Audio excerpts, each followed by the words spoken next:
Awesome. So welcome everyone to our fifth episode of, basically talking about sexual education. But this episode of this webinar series of Uncovered Sex at the Kitchen Table is all about boundaries and healthy relationships. And it's part of an eight episode webinar series in partnership with CBRC that came from the Pivot program.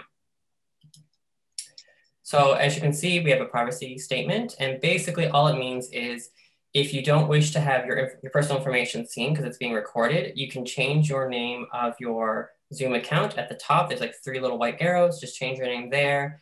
Everything else is private. So we ask everyone to keep their mics and their computers, or their cameras turned off.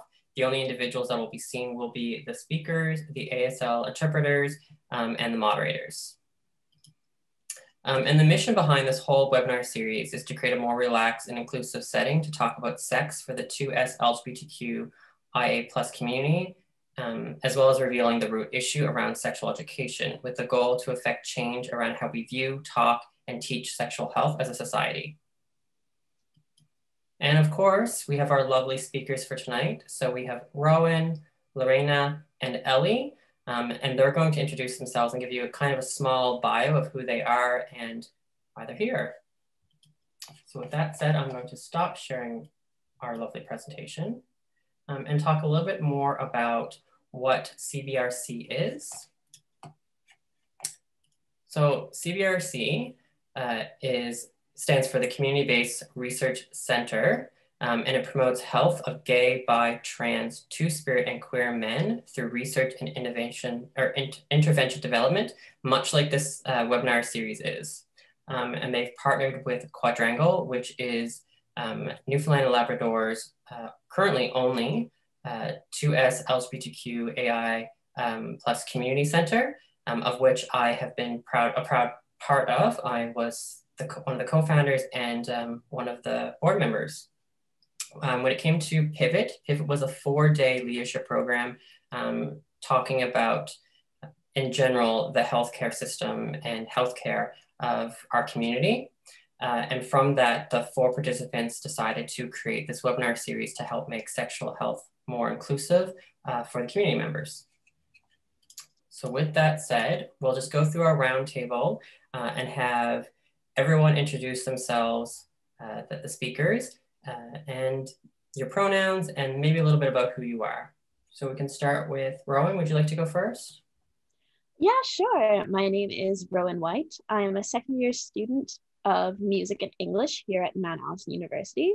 I am originally from St. John's, Newfoundland, and I moved just a couple years ago. My shtick is doing activism for sexual health in regards to minorities like sexual minorities, gender minorities, and racial minorities. And that's sort of what gets me doing what I'm doing here now. Awesome. Thank you. Who would like to go next? Oh, I totally forgot something. Thank you, Rowan. Here I am, like, not even seeing that in the private messages. Do you mind, before ending, can you do our lovely land acknowledgement, please? Sure.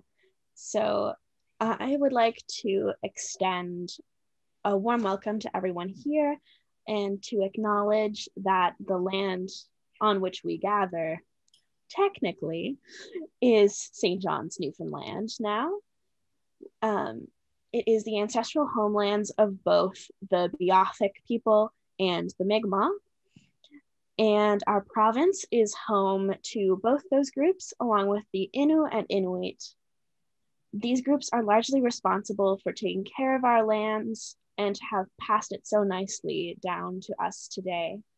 So we want to thank all of the generations before us for taking such great care of this land. Thank you so much. I cannot believe I forgot about that, even though afterwards when we were doing our warm-up, I literally went through saying, this is what we're gonna do. These are our steps. Awesome, thank you so much. Who would like to go next to present themselves? I can go next. Sure. Hi everyone, my name is Lorena Resendiz Hernández. I was born and raised in Mexico City. and I've been in Canada for around 4 years. However, this is my 3rd year in Memorial University. I'm an undergraduate student of linguistics and gender studies. I pronounce myself as a intersectional feminist, really passionate about gender equality and language. And, you know, I'm just here to promote and make more spaces safe and make sure that we're all well represented. Wonderful. And Ellie, would you like to go next? Oh yeah, so my name is Ellie King. My pronouns are she and her. So I'm queer and I'm also British.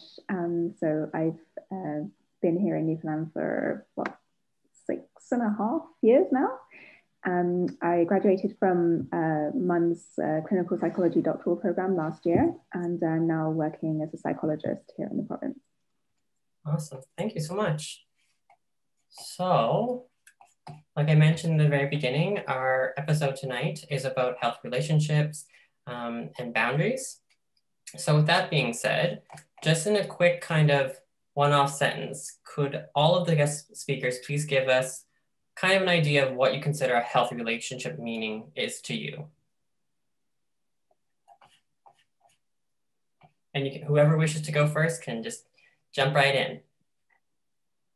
For me, it would be communication with shared responsibility and accountability.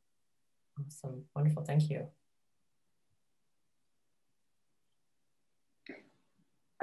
So I guess I would kind of add on to what Lorena said. I think communication is definitely really important. And I think also having that mutual respect for each other is really key as well, like recognizing the dignity of the other person, and well, I guess for both people to recognize the dignity of each other and their rights in the relationship as well. Agreed. And Rowan, what would you like to add to that? Both of those are a really strong start. I would say a healthy relationship is about balance as well as communication, mutual respect, and the ability to compromise.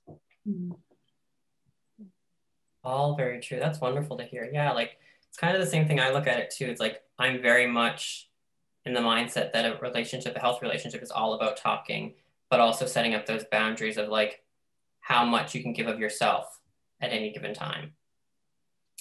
So with that being said, what are some ways we can support someone that could be in, you know, maybe not a very healthy relationship, maybe even it's an abusive relationship? So is there any ways that we could support someone in those kind of areas? Well, I think that is a really hard topic because abuse and unhealthy relationships happen in so many different levels. It is not just they are hitting me or they're dragging me around the house. It can be as easy as dismissing all of your feelings and making you feel that you're crazy, or as hard as they just make you feel worthless and useless and anything that you do is wrong. So, you know, I think this also applies to any kind of relationship you have in your life. Be gentle. You never know the kind of hell the other people could be living in. And the best part of being supportive is do not judge. You don't know what happened in their past that makes the person remain there. Part of even my own experiences, everyone is telling you to get out, to seek help, but no one comes with you. No one holds your hand. No one has the patience to come with you through all this path. So sometimes you value more a silent partner that will be there just making sure that you're alive and that you're well than someone that is telling you what to do. That's very true. I'll jump off that. A big thing is recognizing that unhealthy is not always abusive as well. Mm-hmm. And understanding where the person who is within that relationship is coming from. Do they know it's unhealthy? Do they know why it's unhealthy? And from there are sort of two paths. Does that person want to work on that relationship, if that's even possible? Or do they need help and support getting out? Which needs to be communicated really openly between you as an observer and them within the relationship. So you can't dominate the space of a relationship you're not part of. You need to be willing to take that in stride with the other person and support how they need to be helped. Yeah. I think both of you have kind of really touched on that whole thing of, you know, it's really difficult sometimes for people to even recognize that the relationship they're in is like either unhealthy and or abusive. And so that can be really difficult, I think, for someone on the outside of the relationship who like, wants to be there for that person. And it's also, it's really hard to watch someone you care about in that situation and feel kind of helpless to do anything about it. And I think it's really important, as I think both of you have kind of highlighted already, to, I guess, to let the person you care about know that you are there for them and that you are kind of, you're able to listen to them and to be there for them and kind of be there and give them the support that is actually going to be really helpful for them as opposed to what you think might be helpful for them. And kind of, I guess, you know, let them know that, you know, if and when they do want to make any kind of changes, like Rowan was saying, that you will be there to help them through that. Yeah, absolutely. And talking from my experience, one of my friends, she really laid it down for me. She was like, this is what I see. These are all the patterns that I do not consider healthy. What do you want to do? And that really woke me up. You know, you always hear like, oh, you need to do this. Oh, they are horrible. Oh, you should not be accepting this. But no one ever asked me what I wanted, what I needed. And that made the whole difference for me to start working my courage to leave that relationship and to start working on myself, on, you know, the fact of like, for me, it was more, why do I let this happen? Even though it is never your fault. And if it is your fault, there's a difference between accepting and working mistakes and just getting pinned in all of this guilt. So to start, for me, differentiating toxicity with abuse, that was really, really key, I think. And it also made me realize on how I was treating all of my other relationships, not only romantic, but also family-wise and friendships. Yeah, I think a big part of that is not only being able to recognize relationship red flags, but knowing what the green flags look like. Mm-hmm. Like, we talk a lot about it's not okay if your partner controls your finances. It's not okay if your partner hits you. It's not okay if your partner demeans you. But what does it look like? What do you want your healthy relationship to look like? Do you need a lot of attention? Do you need a lot of space? Are you someone who likes close contact and physical touch? How do you know that you're getting what you need? So sometimes it can be really key to just look at a bulleted list. This is what I need to be fulfilled in all of my relationships, professional, familial, and otherwise. Yeah, I think that's a really good point about, you know, also needing to be aware of what the green flags are, like what would the relationship look like if it's healthy, and also knowing that, you know, different people are going to be looking for potentially different things in a relationship as well. Yeah.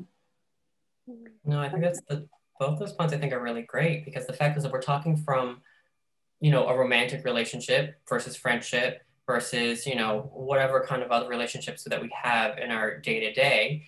And for what I might think could be classified as, a bad relationship or an unhealthy relationship, to someone else could be like, no, that this is something that we've agreed upon. We don't want to have, a lot of physical attachment when we're out, right? Like they don't want any touching. They don't kiss. They don't hold hands. But to me, it could be feeling like, okay, there's some distance there. There's something wrong, versus that is something that relationship has agreed upon, that's not how they want to be perceived as.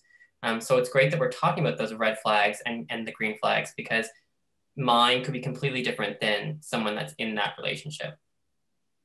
Oh, absolutely. And also bringing it more into the queer spectrum. Mm-hmm. Also, I think as at least for me as a pansexual woman, when I'm in a relationship with a girl, it becomes different, because not all the time you're out of the closet, and you wish we were all out and that everything was safe, but you also have to consider the cultural space you're inhabiting, the safety, right? So you might want to have all this, I think they call it love language, where you want to be physical in public, and not necessarily in a bad way, but sometimes everything around you makes you so unsafe that it is not that the relationship is not working or is toxic, but the space that you are currently in, that you have no control in, makes it really hard to deal with all these little problems.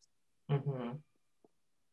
I think that brings up a really good point about being able to navigate changes and say, this was working before, but because our circumstances have changed, this needs to change with it, and being able to constantly negotiate between both parties within whatever relationship you're talking about. Mm-hmm. Yeah, I think that also really comes back to that idea of, compromise in a relationship. And, like you were saying, it depending on the cultural context, but also just depending on the individuals themselves. Some individuals, based on past experiences or whatever, they might be more or less out to themselves, to their partner, to their community and their family. And that might also kind of require some communication around that. And, for potentially, like, I guess the other partner in a relationship is also about, like we were saying, determining like what you are comfortable with as well. Mm-hmm. Absolutely. So now that we're kind of talking more about that communication between partners of figuring out what is their relationship, I'm kind of wondering, like, we all have different ideas of what that happy relationship looks like. And a lot of that times is around, we're talking personal stuff. So when it comes to things like sex drive, I'm just wondering, like, how does one approach talking about a partner's sex drive when it's higher or lower than your own in the context of like a healthy relationship? Oh boy, just light topics here. Yeah. I know it's a heavy one. Yes. I think that, I guess my perspective on this would be like being able to talk about it openly with your partner that's a good place to start if you can, because that, I think it can be a really difficult thing to acknowledge, and to even have that open discussion with your partner without either of you feeling threatened by that. I think that's, if you can get to that stage at least, I think you're like a good way of the way forwards in terms of figuring that out. I think it's also important to differentiate between a want and a need in the sex drive. Like, how much sex do you need to sustain a healthy sexual relationship with your romantic partner? If your partner needs more sex than you can provide, Are you okay with them watching porn? Are you okay with them seeking out other relationships? And usually it's compensating on the more end rather than filling in for the less. So it's important to clarify those boundaries about what is acceptable within the context of your relationship between yourself and your partner or partners. Yeah, absolutely. And to remember that your worth is not because of the amount of sex that you have or you lack. I feel that especially in the current society, the more sex, depending on your gender, it might be valued even more or made you less. And this is not necessarily what it is. And sometimes, and I think that's the main part that we miss in sexual education, is talking about these things. For me, it's really fun, but because I feel that I have more control in that when most of my relationships remain only on the sexual realm, we can talk about this. It's more open to all of this.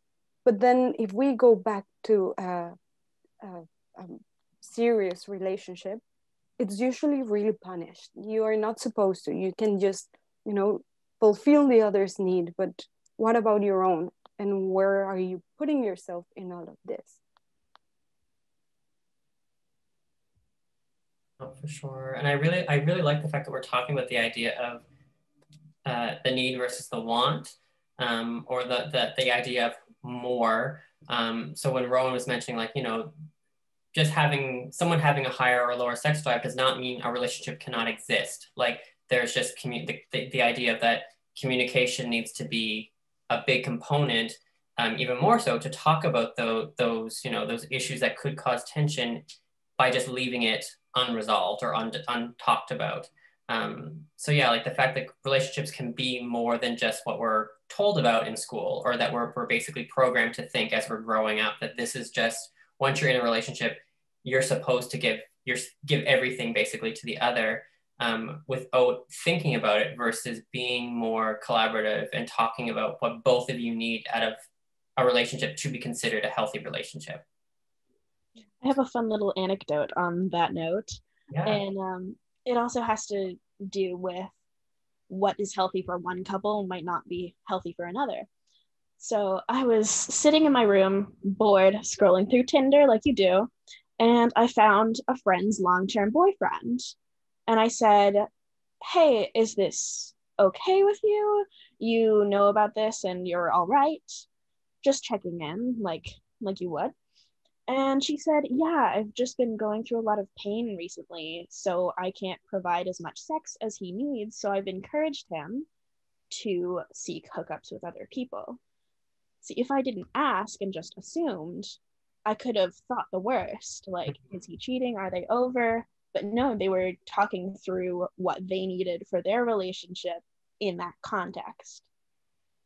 And it's interesting too, because when we talk about things like Tinder and Grindr and all these apps that are designed for, purely around hooking up or making new relationships, the idea that when we see someone in our community on these apps, we automatically assume that oh, they're cheating, or oh, they're no longer with this person, because again, we're programmed to think that you're only supposed to be with the one person, and that's the kind of reality that we're combating all the time.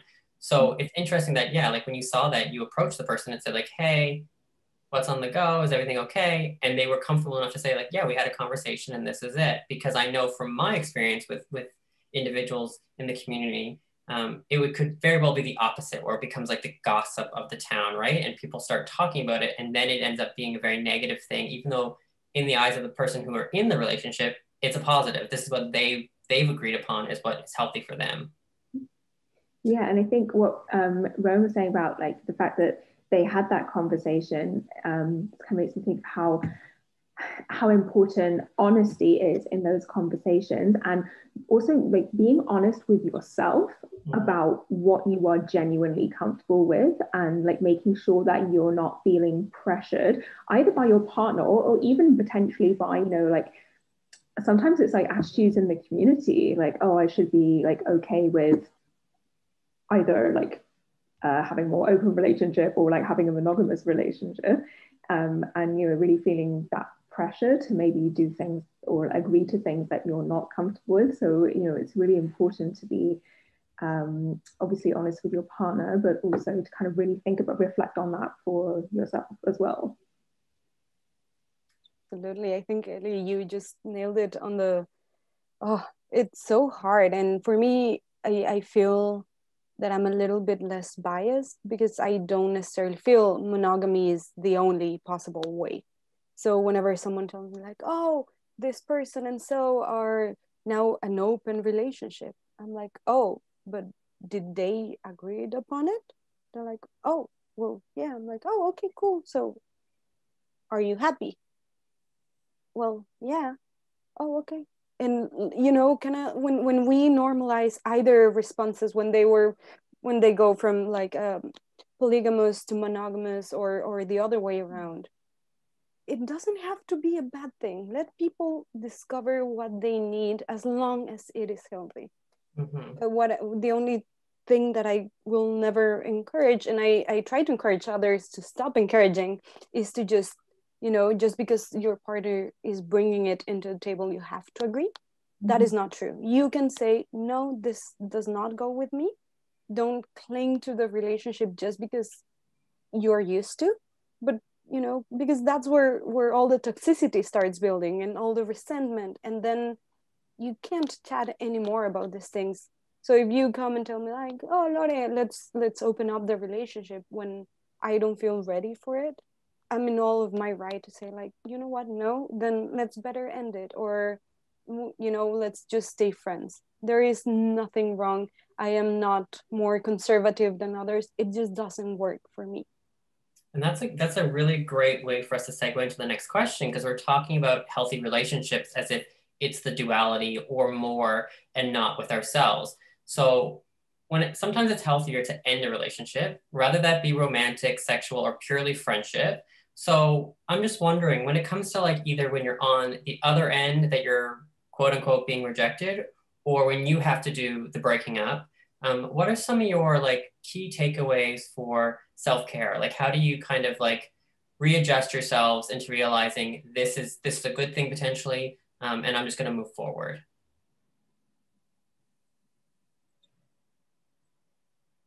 I know we don't do small questions. A big part is recognizing which needs are not being met. Like every relationship that ends has something in it that wasn't fulfilling for one party. So it's important to recognize that things aren't always someone's fault if their needs clash. Mm-hmm. And also that sometimes what we want and what we need are not necessarily the same. So when we are able to say like, I want you, but I need stability, or I need more communication than what you can provide, it doesn't necessarily mean that the other person is horrible and cannot work their things. It just means sometimes personality-wise, there's not a complete click. And that doesn't make either person a bad person. It just means that for now, this is not gonna work. And there is no shame on calling it quits. I think also knowing when to quit is really important, rather than just cling for your life there. Just, there is no shame. Just admit to yourself when you cannot meet others' necessities, or when someone can't meet them. You have talked about it, you have worked about it, and it is not working, then maybe there's something deeper. And doesn't necessarily need to be fixed. It's not working. Oh my gosh, Lorena, you just kind of really touched on something that I feel when you were saying about, it's important to admit to yourself when things aren't working. I feel like, I think that in itself can be really challenging for people. I guess I was talking about this with some friends a few days ago, actually, and we were kind of talking about it in the context of romantic relationships, but I think it could also apply to friendships as well, to be honest. Sometimes I think there can be quite a big gap between the way that we wish the relationship was and what the relationship is actually like. And it can be really difficult to acknowledge that the relationship is perhaps not what you want it to be, and to kind of let that go. Yeah. Therapist once told me I was really struggling to break up a relationship, to the point that my mental health was decaying a lot. And the therapist was like, okay, then put 3 columns, and in one is all the things that you wish, all your wish and needs, and you can go as crazy. Then all the things that you can provide to what you think are their needs, and then all the things that they provide to your needs. And once you compare all of this, it's a little bit easier to have like a visual reference of like, oh, okay, this might not be working, or like, oh, okay, maybe this is not as bad as I thought. But honesty to yourself is really key through all of this. Awesome. Well, I'm going to then let Yohei take the last 3 questions and step back, and I'll do the moderation pieces of the question. So Yohei, do you mind coming back on? Wonderful. Hi.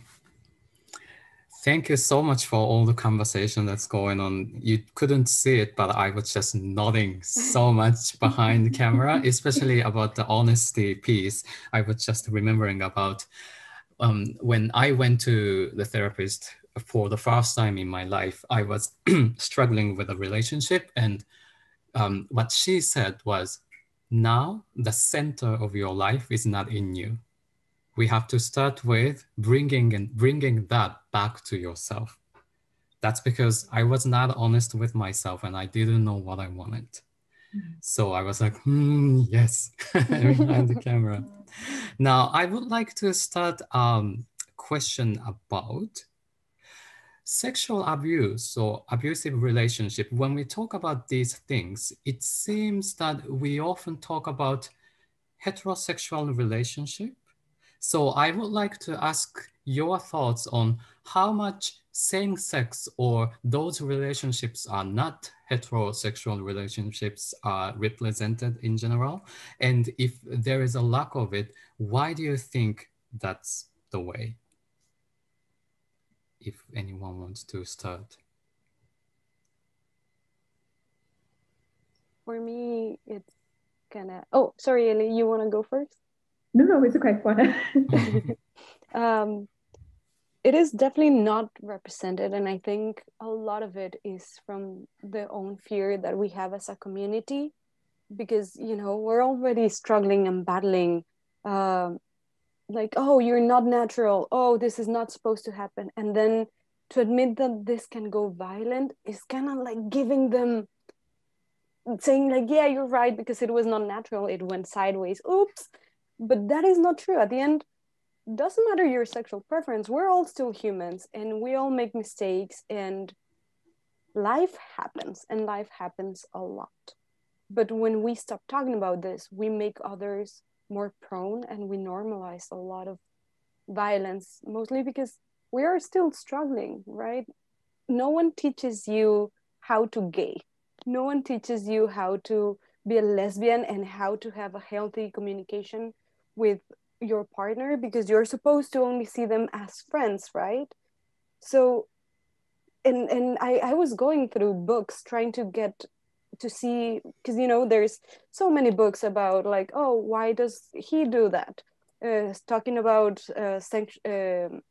abusive and controlling men, and it's always about men, but what about violence in lesbian relationships or in gay relationships? It is not the same as the straight. It is a completely different kind of manipulation, because we are not the same. But I don't know, Ellie, what do you think? Yeah, I guess even just thinking about, you know, there's different, obviously, like you were saying, in terms of, you know, we're all human beings, we all have relationships with other people. So in that sense, there's a lot of similarities. And also, like you were saying, our community is going to be facing like different issues that straight relationships aren't necessarily going to have to deal with. And I guess you're thinking about, you know, we talked about earlier about how a person's level of outness, that's not really a word, but let's go with that, might be different to that of their partner. And I guess, you know, an example of an unhealthy behavior, I guess, in same-sex relationship might potentially be like, you know, putting pressure on that partner to be more out. Like, that's not something that you're going to have to deal with in a straight relationship. That's just not going to be an issue. And so I guess that's kind of an example of something that might be missed, that's not going to be recognized by not including queer relationships in that discussion about abusive relationships. Rowan, do you have anything to add on to that? I think both those commentaries were really good. It is really hard to navigate when you don't have those typical gender structures in place, and there isn't a lot of representation of how to deal with it or what is acceptable and what's not within those relationships. So I think a lot of it also comes back to knowing what's healthy and what's not. A lot of people who experience sexual abuse don't even know that they are being abused. And that's no fault of their own. A lot of people don't have the access to know exactly what's healthy, what is abuse, or why something is healthy or abusive. And I think that's a gap that needs to be filled by the community and by education. If we don't have those resources in place, if we can't find them easily, more people are going to fall under the rug. Right. Absolutely. And also the way our sexual education works is really heteronormative, right? So they never tell you that it is not okay to masturbate your partner to wake them up. It is not okay to masturbate your partner to wake them up. And I will keep saying that because it is a really common practice even between straight couples. So if the other person is not there to give consent, it is abuse. That's it. Like, there is no in between. If you don't get a yes and the other part is not saying, yes, I want to have this, it is abuse. And usually gets minimized a lot because, you know, like, oh, well, we're just trying to be sexy. No, you don't get to be sexy without them being okay. So when we get more representation, when we start talking about more of, you know, sex being more than penetration of penis and vagina, we can make sure that others know, like, oh, so if, I don't know, they just start touching me, even if it's over my clothes, it is not okay. It sounds simple, and for many it's really logical, like, yeah, of course it's not okay. But when you lack all this education, when you have no way to see what is right or what is wrong, like Rowan just said, how can we prevent others? How can we keep others and ourselves safe? Right. Yeah, I think also I'm just thinking about, you know, what you both said in terms of that lack of knowledge, perhaps particularly within our community, and, you know, what are some of the reasons for that, and just thinking about, like, even the history of the community and the fact that, you know, obviously we are starting to see a lot more people who are, like, publicly out in the community and society in general, and I feel like that's pretty recent, and so there is also an issue of just not necessarily having a lot of I guess, role models within the community. Like, if you're not seeing healthy same-sex relationships, like, publicly, then, like, what are you even basing your own on?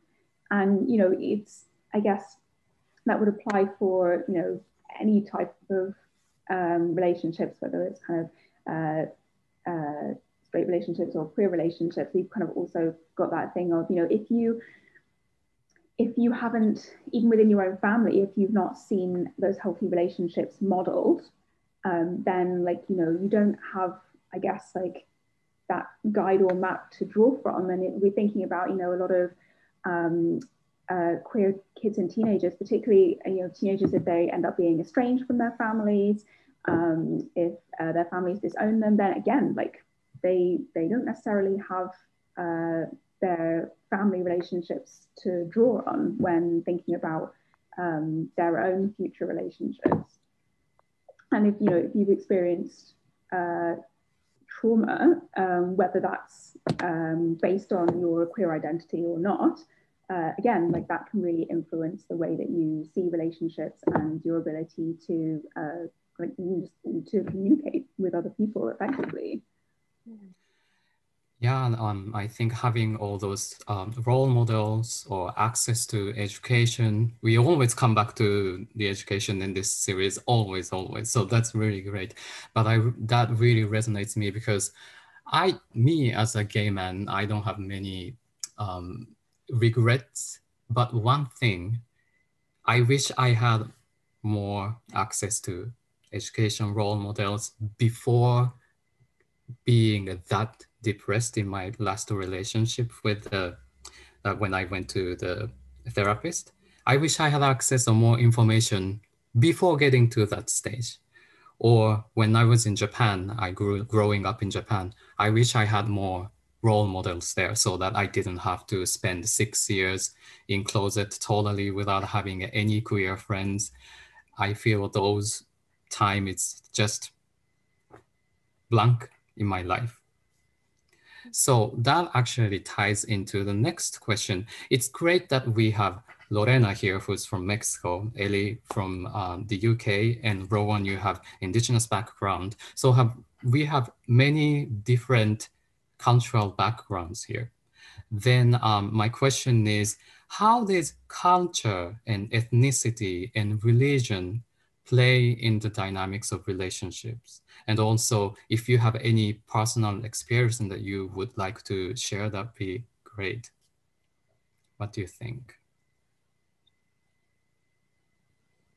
Anyone?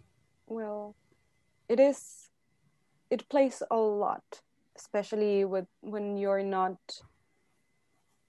partner is not from your same background. It becomes really hard to navigate sometimes when your religions are not the same, or even they clash a lot.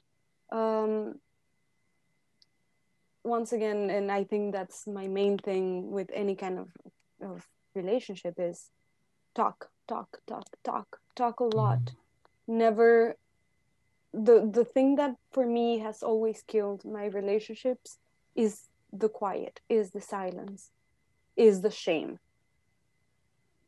I know it is really hard to come and say like, hey, so in my religion, this is not permitted because this, and this, and it really makes me feel bad, because we're queers, we're expected kind of to not have religion or not follow religion, but that is not necessarily true. There's ways to be religious. I might not be religious personally, just don't connect with it, but I know there's queer people all around the world that have managed to not fight their sexuality and the religion, but still there can be a lot of shame ingrained. So shame only wins when it makes you quiet. If it's a discomfort, always try to vocalize it. Of course, be careful with it. Don't pin the responsibility of your shame in other people, especially when you don't understand where it's coming from. But take a moment and say, I feel ABC. I don't know where it's coming from, but when we do 1, 2, and 3, makes me feel this way. It gives you a platform to say like, oh, I didn't know that was happening. Can you explain me more? Or maybe just open a little bit of gap for both of you to get educated, or 3 of you, or how many people are in that relationship. Just get educated and be aware of the feelings and the spaces that you're inhabiting. I think a lot of it also goes back to integrity. Like if you're denying yourself because of your relationships, are you okay with that? Like what part of your culture and heritage needs to be seen in order for you to be comfortable? And sometimes this is really hard to think through, like what parts of myself are essential? What parts of myself can I compromise on? And I think a lot about my experience as a two-spirit person. And in my culture, being two-spirit is a sacred thing. It is a gift. And I perceive it as being equally masculine and feminine in traits and in identity.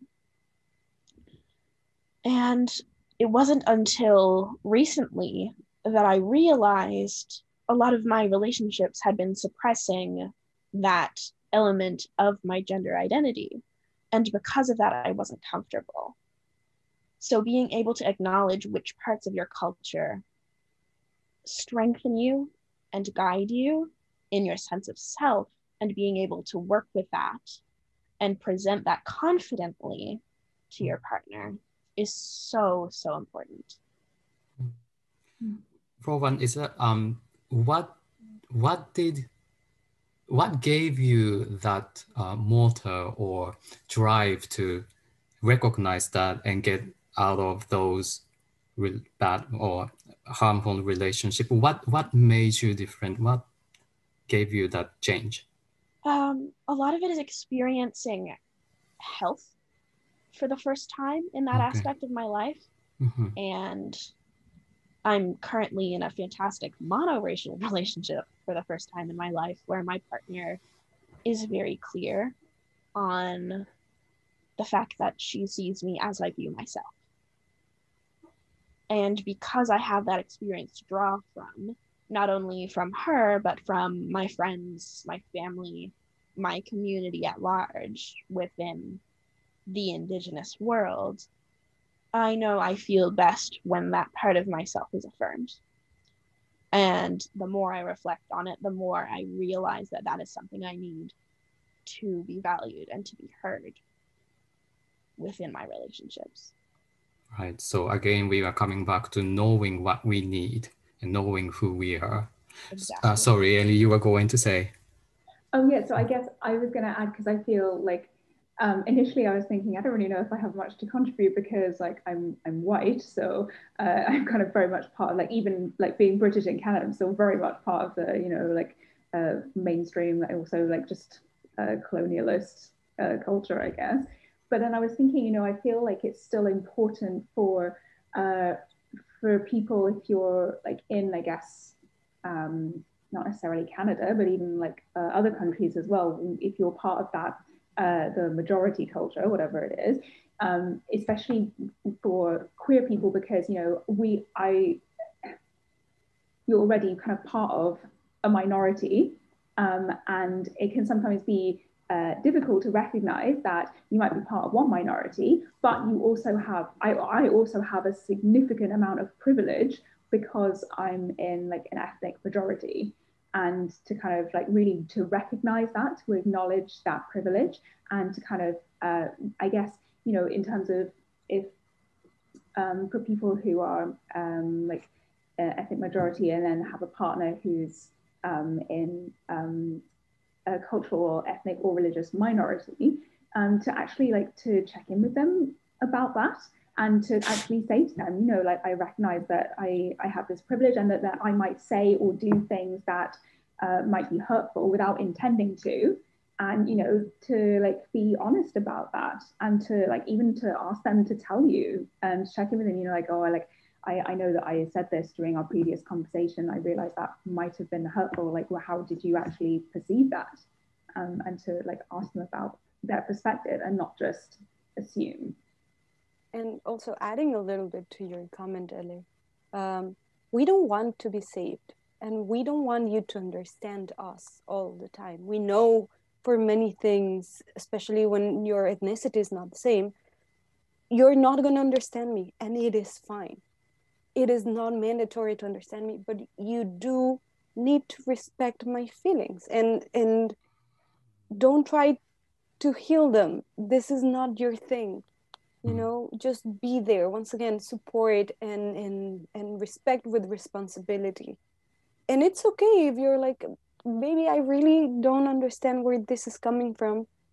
I'm really sorry, but come here, I'll help you, or come here, I'll hug you, or I'll hold you, whatever it is. Just guilt does nothing for anyone. Education, accountability, and responsibility, that's the only thing that actually works with any of this. All this conversation is reminding me one of my ex-boyfriends who was Mexican, and one very difficult comment that I heard was when we were in the session with the therapist, he said, I don't know how it happened. I don't know if it was his decision or I don't know, but he is in Mexico and he has to adapt to our culture. That comment was really, really painful for me to hear. And from there, I took months to get out of that relationship. It's difficult. I know it's difficult. Okay. I have one more very important question. It's something related to this question as well. We talked about different culture, ethnicity, religion, but we haven't talked about the disability. So how does having a disability affect your needs for boundaries, putting boundaries in relationships? So I am disabled, so I will start right with that and say, a lot of the time, as someone who is disabled, I need to set my own boundaries very clearly at the start. And I can't have them trampled on because that's my health, both mentally and physically. And of course, everyone is going to be different about what their needs are because of their disabilities. And for able-bodied partners, one of the biggest things to consider is, how is my partner's disability going to affect the things I need most in a relationship? If I go nonverbal when me and my partner are having sex, my communication disappears. So I need to make sure that my partner is aware of what to do when that happens, and my partner needs to be extra cognizant of what it looks like when that happens. So both parties need to come to an agreement of what is compromised through a disability, what needs to be done differently, and how things change very quickly. One thing could be going very normally, very well, until I have a pain attack and I can't move anymore. And adaptability is really important in that scenario, because it means I'm going to be relying on things that I don't necessarily rely on normally. If I have a pain attack, I'll be using a cane.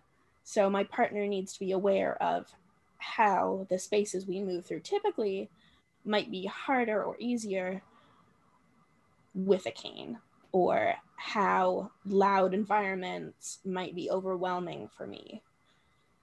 So both of us have to be equally cognizant of how externally the situation affects me internally, and hence affects our relationship and communication.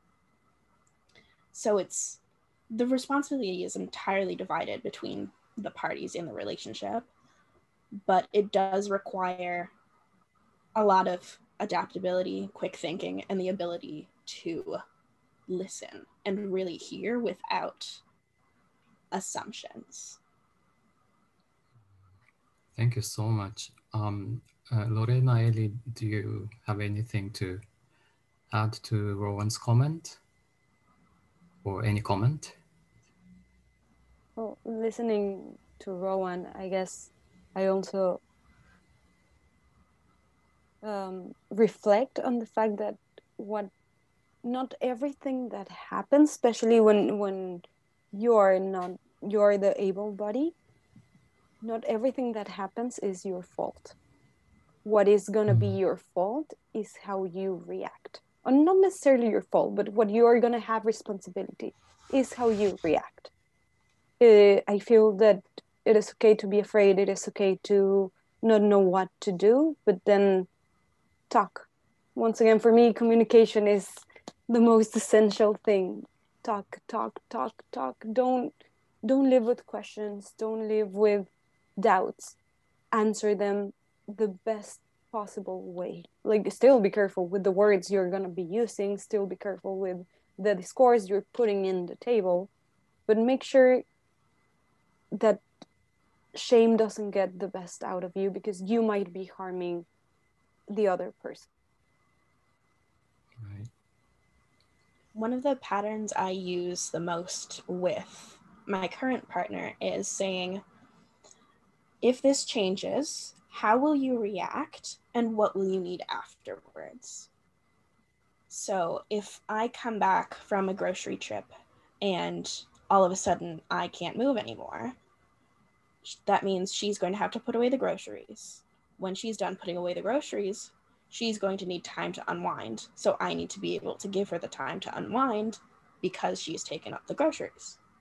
So it's constantly a balance between those things, but you don't always set the balance. You just respond to how it ebbs and flows. So I guess, again, it has to be continuous communication, not only that moment, but you really need to build relationship where communication is always healthy. Otherwise, I think that responding would be really complicated. Quite, yes.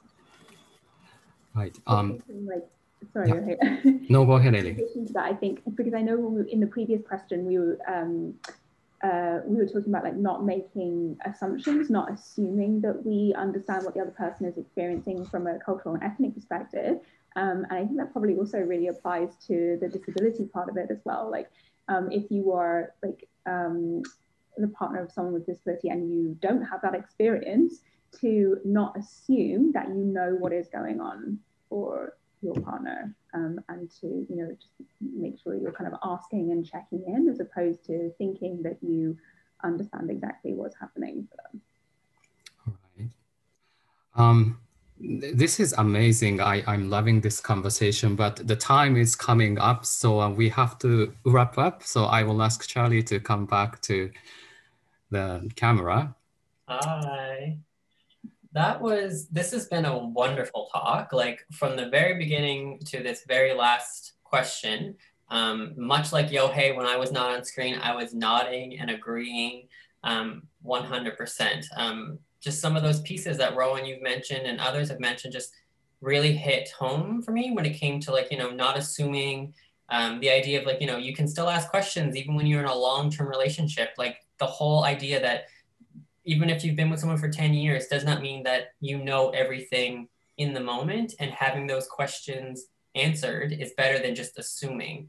So that it's just really nice to have a very organic discussion about what we all assume is what's a healthy relationship. And then talking about the fact of not just a healthy relationship is between you and your partners, but you as an individual with yourself, of knowing like where your limits are, where your boundaries are, and what you need from a relationship to consider it a healthy relationship. So as much as I don't want to close off this conversation, we will, but I want to thank all of the guest speakers for coming. You've been phenomenal. Thank you, Rowan, for doing our land acknowledgement, even though I totally forgot about it not being our first thing. Thank you for our lovely ASL interpreters who have been helping us this entire time through this entire series. It's been wonderful to have closed captioning, even though it's not the best. When it goes on YouTube, their closed captioning is much better, and it's wonderful. And as well, we do have our next episode, which is on the 6th of February. And it's when we start even getting into more the juicy, like, things that people want to talk about but might be too shy to talk about. So we're going to be talking about kink, BDSM, and fetishes on the 6th of February at the same time at 6 p.m. Newfoundland Standard Time.